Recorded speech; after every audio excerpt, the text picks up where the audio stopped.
Oi pessoal, o vídeo de hoje é sobre o filme Backrooms, Um Não Lugar, e a gente vai falar sobre como essa experiência sensorial desse terror psicológico afetou essas duas críticas e youtubers neurodivergentes.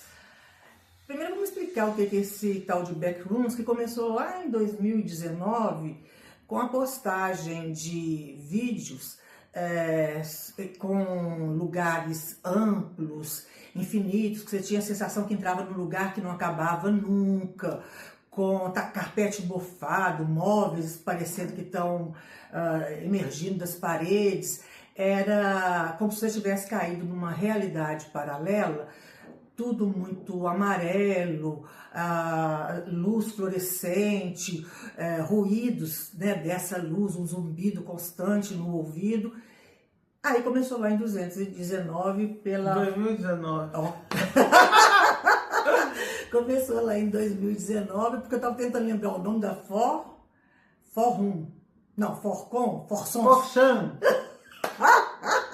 Eu adoro, mas isso é ela que sabe direitinho. O que eu sei é que isso logo me chamou a atenção, e chamou a atenção também de um jovem que hoje está aí com 20 anos, mas que em 2022 também postou alguma coisa sobre isso. Sim, ele lançou alguns curtas-metragens para o canal do YouTube mesmo. Ele é um youtuber antes de ser um diretor de cinema, e ele foi contratado com um grande orçamento pela A24, que é a produtora desse filme, muito interessado em filmes um pouco diferentes. E vamos combinar, gente, essa ambientação que a minha mãe descreveu aqui muito bem, que é muito desconfortável, já me deu assim um irques, só de remeter a isso. Dá agonia, né? É uma ambientação perfeita para um filme de terror.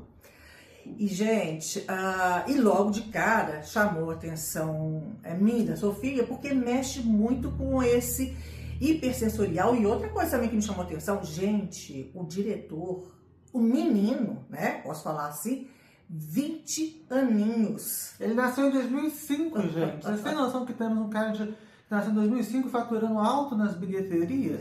E Hollywood, de olho, né, nisso, nessa questão que estava emergente, já tratou de lançar agora, em fim de maio, o Backrooms, que eu e a Sofia fomos assistir com um pezinho meio atrás. A gente combinou, uma segurando a mãozinha da outra e lembra a outra que não olha para a tela, para a gente sair daquilo, porque vai construindo para além da história, que nesse ponto é menos importante, o enredo é menos importante do que essa sensação que vai trazendo para a gente. É uma sensação muito angustiante, muito... não sei se eu posso usar essa palavra, acachapante, assim. E esse filme é um filme muito claro, muito iluminado. É diferente dos filmes de terror, que normalmente são escuros, sombrios. Esse excesso de iluminação, de zumbido. Isso tudo, como autistas, é uma coisa que a gente já vê no mundo real. Eu até falei com a minha mãe, a gente pode... As pessoas estão tendo um pouco de noção do que é uma percepção aumentada de autista. Imagina se isso for infinito, você não pode escapar disso. Então dá uma sensação interessante na gente perceber isso. Gente, e é isso que eu e a Sofia estávamos achando muito interessante.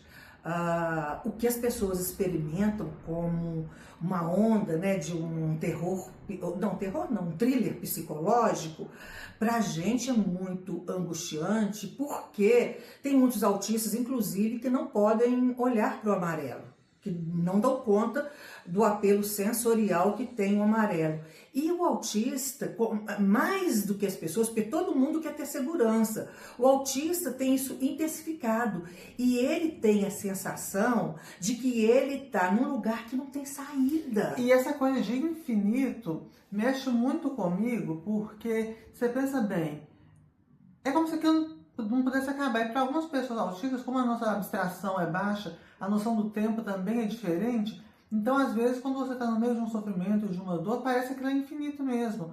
Parece uma sensação ruim. Por exemplo, eu não sou claustrofóbica, mas se eu ficar meio que presa contra a minha vontade, seja num hospital, num lugar assim, eu começo a ter essa angústia de como se eu fosse ficar lá pra sempre. Mas a história desse roteiro não é o mais importante, que é um homem que tem uma loja, que perdeu a mulher, que foi colocado para fora de casa pela mulher, que é alcoólatra, que tá morando nessa loja e um belo dia ele descobre esse acesso pelo andar de baixo, vamos dizer assim, para esse não lugar. E ele faz tratamento com uma Psicóloga, que é a Renata Renzi, e aliás o filme tem bons atores no elenco. Tem o eu não vou saber pronunciar, gente. Chiu Ejiofor, aquele de 12 anos de escravidão, um bom ator. Tem também, numa participação, Alan Jogging. Então, é um filme interessante. Mas o foco realmente não são os personagens, não é a história, é essa ambientação, esse sensorial que ele provoca na gente. Agora, essa psicóloga, um belo dia, ele entra nesse espaço e não sai. E ela vai atrás querendo saber o que aconteceu com o paciente dela e com toda a carga também do histórico e do repertório dela. Porque quando o autista tem essa hipersensibilidade na vida real, cada autista reage de uma maneira com mais ou menos intensidade, exatamente por isso, porque por trás de cada pessoa tem o seu repertório, tem a sua história. E a coisa é tão louca que se fosse um autista nesse filme, acho que o filme ia acabar porque ele ia ficar insuportável demais. Gente, a coisa é tão louca que nesse ambiente que você está procurando a saída, que você tem a sensação que você está numa realidade paralela, num lugar que você não vai sair daquilo, que a saída pode vir de uma fenda, pode vir daqueles móveis que estão lá gravados na parede. Existem também monstros e criaturas misteriosas que perde até um pouco do foco de atenção, porque é muita sensação pra gente preocupar com muita coisa, você vai só querendo saber como é que você sai dali. Exatamente. E isso, então, independente de quem sabe o que é Backrooms, que já viu as webséries, quem não sabe, quem é autista, quem não é autista, é interessante ver como que você vai se comportar, né, num filme como esse, com esse tipo de apelo para mexer com o seu sensorial e as suas sensações. Isso, por essa ambientação, o filme acaba sendo bem interessante, embora ele não chegue ao nível dos curtas-metragens feitos para o YouTube. Porque, claro, era uma coisa mais rápida, uma coisa mais dinâmica, não tinha tanta necessidade de um roteiro de personagens, era uma coisa que já tinha um efeito mais imediato. Mas vale a pena dar uma conferida, viu? Eu não arrependi de ter ido, não. Também não. É isso aí, gente. Coloca aí o seu comentário, não viu, quer ver, viu e não gostou, viu e gostou. Como que você experienciou esse tipo de thriller psicológico? Conta aí pra gente, né? Vamos trocar uma ideia aí, porque é isso que movimenta a vida. É isso aí, pessoal. Um grande beijo e até mais. Tchau, tchau. Compartilhe, dá like. Aquelas coisas que fazem um bem danado pra gente, que a gente gosta. Isso mesmo. Tchau.